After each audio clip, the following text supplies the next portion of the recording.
Hey, good morning, dog fans. You know, there's something great about getting up early in the morning on a late spring, early summer day. I'm here in, let me see, it changes every day. I'm here in Rüdesheimer, Rutland, or probably Rutland or whatever. I gotta admit, you know, ich spreche ein bisschen Deutsch. Not very good at that. And it just is gorgeous here. We're on the Rhine. We're going to have a whole day of just fun things to do. I can see that there's like a cable car lift, like a ski lift thing to get us to the top of the hill. There are wine vineyards everywhere. And of course I can see a castle. I can see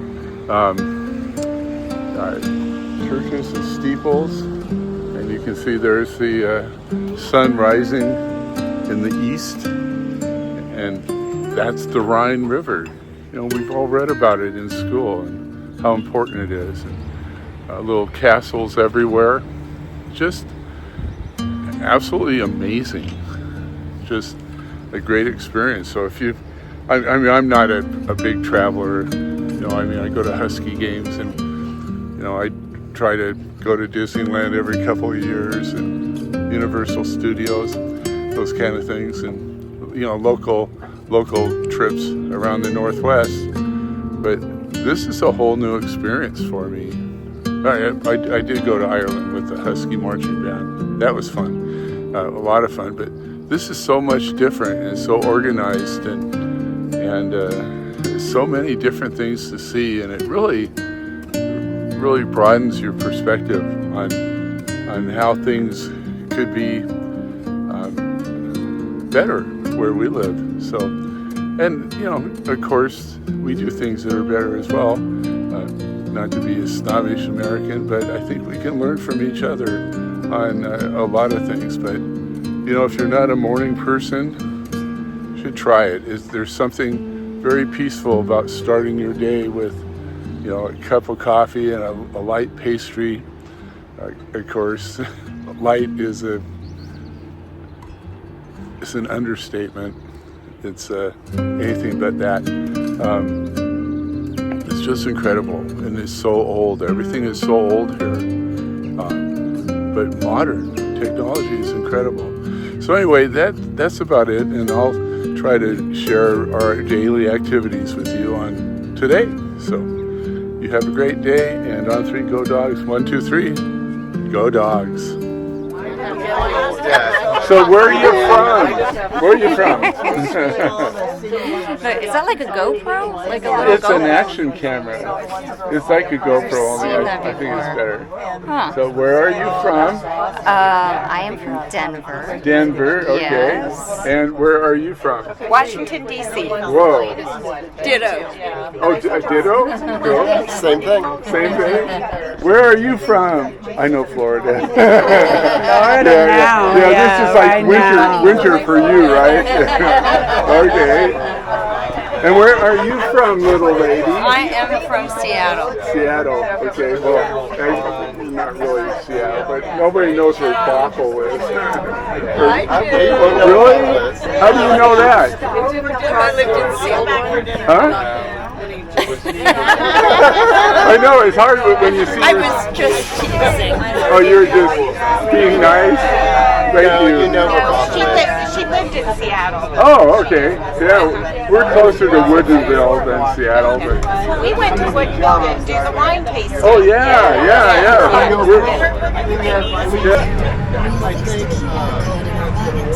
If you scan it with your smartphone, you have a direct link to a photo gallery on our website. Oh. Here, you'll find wobble-free pictures showing important sights and impressions of Rüdesheim. Enjoy! Rüdesheim is the gate to the UNESCO World Heritage Upper Middle Rhine Valley. Guinness. Together with all districts, our I community love has nearly Guinness. 10,000 We went to Ireland with the Husky marching band, and our first day there, we went to the Guinness storehouse. It tastes so different than the Guinness at our place. You can taste the cinnamon and all the spices they put in. It's really good. You probably already heard about the In 1775, the River disaster turned out to be a revolutionary discovery. Rüdesheim am Rhein is a town on the Rhine Valley, Germany. It's known for winemaking, especially of Riesling wines. Rüdesheim holds a summer wine festival. It is also known for its brandy and Sekt, a sparkling white wine. Its location, architecture, and wines make the town a favoured stop along the Rhine for tourists, and it is part of the Upper Middle Rhine Valley World Heritage Site. As early as 1647, the name of the Sterzel family was mentioned in the archives of the small town with the big name, Rüdesheim am Rhein. Since then, the name has been closely related to winemaking and Rhine culture. Today, the winery is family run by Adolf Sterzel. After completing his studies as winemaker, Adolf Sterzel expanded the winery, initially only a few vineyards in size, to a 10-hectare winery. With the next generation, his son Benedict, after having studied viticulture and oenology at the Geisenheim Wine University, is ready to take on the work in the winery. As is typical for the Rheingau, the focus of cultivation is Riesling and Pinot Noir. It's too late, it's a hangover. Yes. Okay, first of all, cheers. Cheers. I think every one of you got a glass of wine, sorry. Yeah? Yeah. Good. Now, first of all, some information about the way we do the wine tasting. We'd like to welcome you here to our winery. You will taste 3 different types of white wines plus some extras. In nearly 1 hour, everything looks much easier. We tried this before. That's so good. And for those of you that don't go back by train, we promise you will slide back to the boat. Roads are very narrow. You just can fall over once, not twice. Okay, you are here in the Bassenheimer Hof. In the good old days, which was a very high-class manor, owned by a rich duke. Today it's a very old house, owned by us. It's not blue blood, it's regular blood. So maybe sometimes it's a bit more Riesling wine into it than blood, but it's okay. Yeah. No, but this is the old winery. This is the place where we had the wooden barrels many years before. I think at first you can feel the moisture into the place. Yes. Yeah. And I think you came into this little nice hidden courtyard. The tree next to the stairs. The Japanese acacia, which is only 150 years old. Whoa. Yeah, and then the 2 wine plants outside, like trees. Just came. Okay, and now 220 years old, roughly. The oldest part of the winery is 400 years old, which is behind this. This is the cellar for the wooden barrels, lined up left, right. Press house upstairs. Yeah? The wine were pumped down here. There's one cellar behind the wooden door. There's one cellar into the hill, and in the back, where the dungeon and dragons are. That's another story for the midnight wine tasting. And left-hand side, the cellar is a good, I would say, 3 meters into the ground. Left-hand side, 7 meters. You can see the difference into the color. In the third cellar, the deepest cellar, we don't even know how deep the cellar is into the ground. And that's the holes here. That's the air condition of the 18th century. Chimneys, come in. In the old days, the chimneys were open, warm air, it's less having like cold air, You have to put plastic tape on the tables, not because we are sponsored by Wimpy or McDonald's, but it's too much moisture to the place. Yes, that's the reason. For our winery, we are a family business, like thousands all over the world. Our winery is a little bit smaller, like Robert Mondavi or Charles Krug. We own 14 hectares, and on the continent we count in hectares. The German hectare is the same like 2.5 American acres. Oh. Which means 80,000, 100,000 bottles of wine a year. Wow. This is far too much for us to drink. That's the reason we're here. But we don't do export to the States or to Canada. Simple reason why we don't have a distributor. Yeah. To send wines abroad in Europe. It's very expensive. No problem. You can control this via internet. But in the States or Canada, you need someone to take care from outside of this house to to your house. And in this place, there's no production. So the production is a good 800 yards this direction. And 25 years ago, we built a brand new winery. And in here, we just do the tastings. This is a fun place. The working place is 800 yards away. Now, wine number one. Just taste when you come in. Just tell his name in German. It's very easy. 2024, Rüdesheim bei Grottland, Riesling, Kabinett trocken. Just say yes. Believe me, after a couple of wines, it's much better German. French. You can't compare our red wine with the French red wine. You don't care. You have to be careful because Nathan, he's not from France, he's from the Alsace. So he's studying on the wine school, then he stays with the summer with us here. Be careful though, the French, the people from the Alsace, they change so often the borders. They're from the Alsace, they never French out. You can make some nasty jokes with French. And to be honest, there is a difference, French-German, Spanish-German, Italian-German, American Merlots to German red wines into the bouquet, the nose. The alcohol content is not such a big difference. Very well, the summers are warm, hot. The major difference is color. So this is the color of my red wine. Is it okay for me? We call it Rubin red. Very pretty. And Rubin red means you put your hand behind the glass, and you can look through the glass, and you can see your hand behind the glass. And the French red wine is noir. This is the difference, and if you like to taste the rosé, this is our rosé. It's like a blush in the States. And our red, which is aged in French barrique barrels, small barrels like this here. A touch of oak. They're not brand new, the barrels. You got 3 or 4 brand new, 3 or 4 used, and 3 or 4 older barrels. So if you just take brand new barrels, the amount of the taste of the oak is too dominant, in my opinion, no opinion. And there's a touch of oak here. But I think we can explain you everything about the 3 white wines you taste today, the rosé. The red wine you must taste. Yes. You don't have to, but you must. Because our red wines got corners like this table. Half a year ago, we had Californian wine growers in here. And in my opinion, Californian red wines they're very flowery. German language got blumig, they got more tannin. And the idea of a wine tasting is not that you must like each of these wines. The idea of a wine tasting is you taste, let's say, the 5 wines a day, and you decide what you like, what you don't like.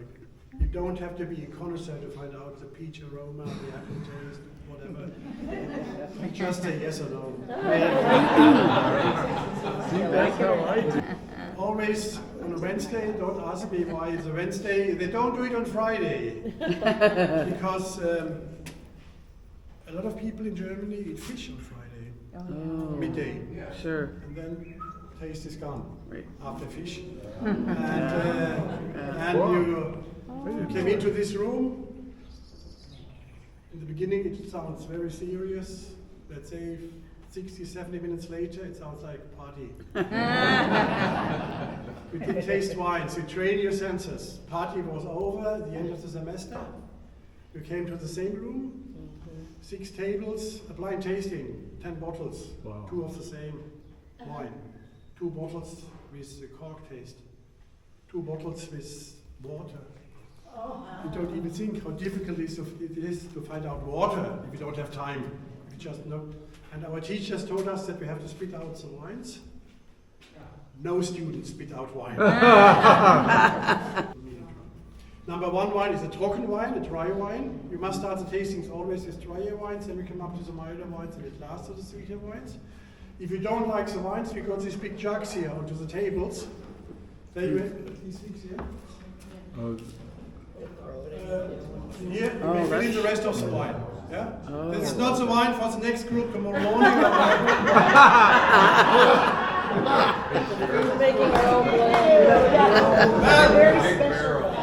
You don't even think about what can happen in these groups. So we're the first group of the day, right? Yeah, the first group. Okay, good. And very busy day yesterday. No, but last December, Christmas market, we had a lot of wine tastings. We didn't even think about empty the jugs in between because. And we had a Swedish group in here, 60 boys, and the table here, the boys, they just know. And then maybe I was 10 seconds too late, the boys 10 seconds too early. I just saw with my right eye when one of the boys served from the jug. So sometimes I'm a cheeky bastard. I counted 21, 22, 20. And I told them why we use the jugs on the tables. So the answer was quite cool. They told me as long as this is alcohol, we are Swedish, we don't care. Well, it's not poisoning. It's just a cuvée of everything. And people usually have some of it. That's it. So please don't mix 1 and 2, 2 and 3, because at the following wine we lose individual taste. That's it. Wow. Or you drink it, that's better. Okay, then I think we do it this way. We will serve you wine number 2. And we're going to prepare some pretzels for you. Maybe you can do this. The pretzel is to clean the palate in between. And then we carry on, okay? Okay, I like it. Thank you. I do too. I like him. Yeah, I like driving. I do too. I am not a white wine drinker, and I do. Did you go down your wine number 3? Okay, but first, I think you taste the difference. 1, 2, 3. Sure. Yeah, we're all talking about 2024 wines, different hills, and this is now number 3 wine. It's Abbey Hill, Klosterberg, but it's the major difference is it's not a pure Riesling, it's a grape. It's Riesling plus Silvaner. And it's named Müller-Thurgau because a man is named Miller. He creates this grape variety, German Müller. He lived in the state of Switzerland called Thurgau, and he gives the name of the man, and the name of the district is named to the grape. And the Müller-Thurgau has less acidity because the Silvaner grape variety took a certain percentage of the acidity away. Riesling is not so easy to drink. Number 1 wine, number 2, pure Riesling. First you taste dry, medium dry, and then you taste the acidity here. This makes the wine, you can keep it longer, but this makes the wines a little bit sharper. Sharper is the word of the wine language. It's like you feel this here. And people that have problems with their stomach, sunburn or whatever, they will prefer, for example, let's say a Chardonnay or a Chablis or a Müller-Thurgau. Yeah. And number 3 wine now, in the moment, a lot of people eat asparagus, Spargel in Germany. And number 3 one is like a middle of the road wine. It's not too sweet, not too dry, not too much acidity. It's easy to drink. You chill it, just drink it, you get drunk, you don't know why. And it's, but if you will start the tasting with wine number 3, the rest will taste like the Müller-Thurgau, like number 3 one. Okay, then I think we do it this way. So with the last wine, I think that's got a bit time. With the last wine, we like to finish with a little wine tasting for the day. You may keep this little glass as a souvenir if you like. And if you like to taste the red or the rosé, you just bring your glass with you. You come to us to the bar. If you like to buy a bottle of wine, you bring your money with you. You come to us to the bar. Down to the bar. And the prices are, can we say 1, 2, 3? Yeah? Can we start 1, 2, 3? Yeah. It's easier for me and for you. 1, 2, 3. And the rosé is 15 euros each, and the red is 20. Finally, we'd like to say thank you for coming. Wish you some special good days. As long as you're sailing on the River Rhine, no Budweiser. Only wine? Okay, the bar is open. Cheers.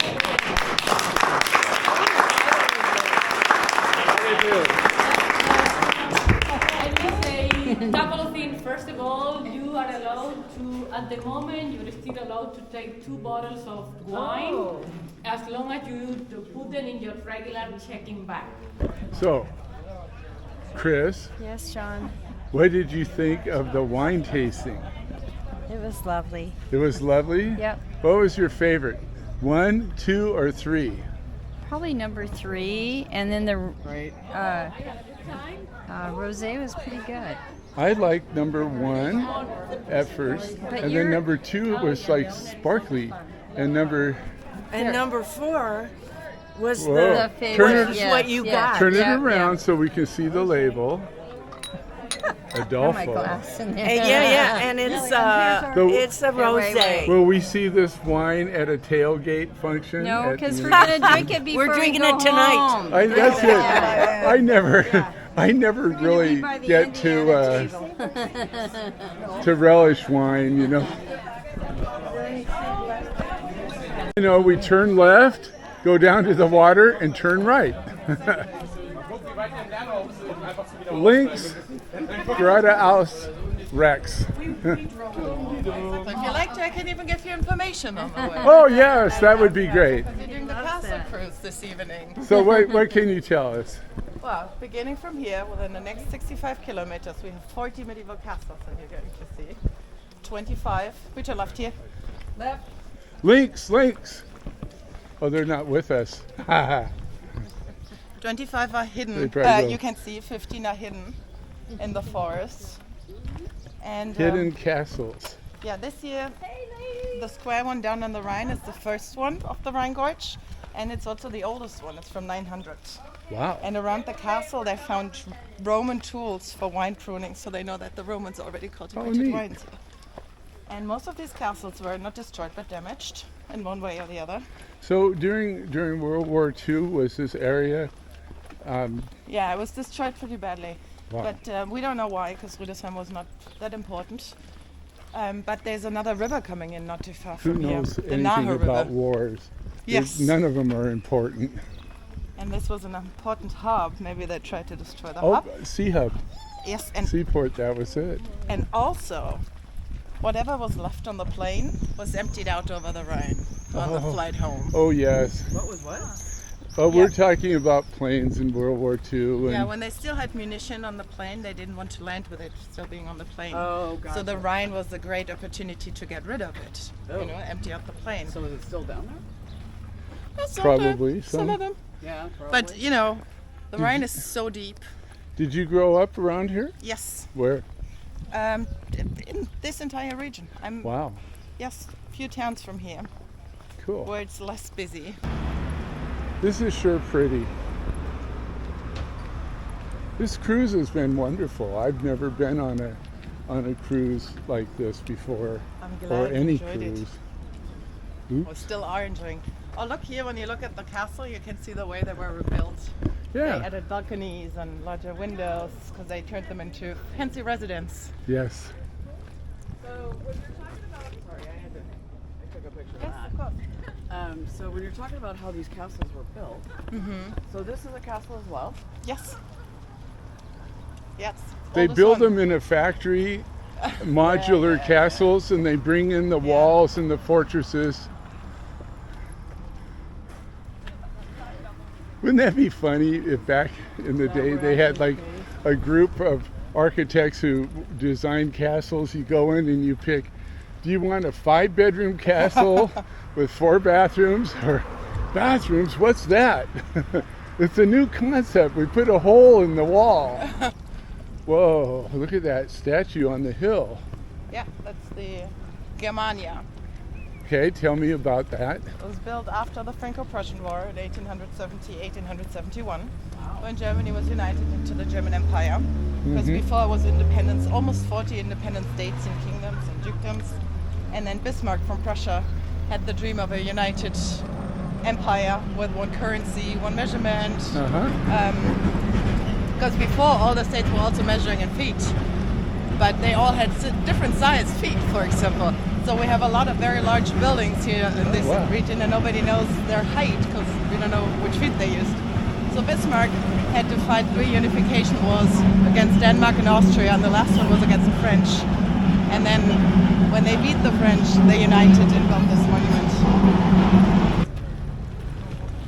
And that's why I studied German Oh, you in did? high school. Yeah, wie geht es Ihnen? Oh, sehr gut. Yeah. Ah, daher geradeaus Ja. und rechts. Yeah, es geht es Ihnen. Let's see. Ich heiße, ich spreche ein bisschen Deutsch, Ja. aber Sie sprechen gut English. Oh, Nicht danke. wahr? Yeah. Very simple. These are the names of the vineyards from the white lettering that's not called. Oh, it is? Yeah. And if you have just grapes from that vineyard, it's a single vineyard wine and it's of higher quality, and different vineyards are of different qualities, but These are that's the how we names of name what? it. The white lettering, that's the name of the vineyard. Ah. Look at the guy in the window. That's really cool. Hello. So I had a choice of different languages, but so I looked in the book, and you know, Spanish was like, Yeah. you know, Buenos dias, or French was bonsoir, bonjour, Yeah. and Latin, I had no idea what that was. And then German, it said Guten Morgen was like the first. I go, well, that must mean good morning. How hard can this language be?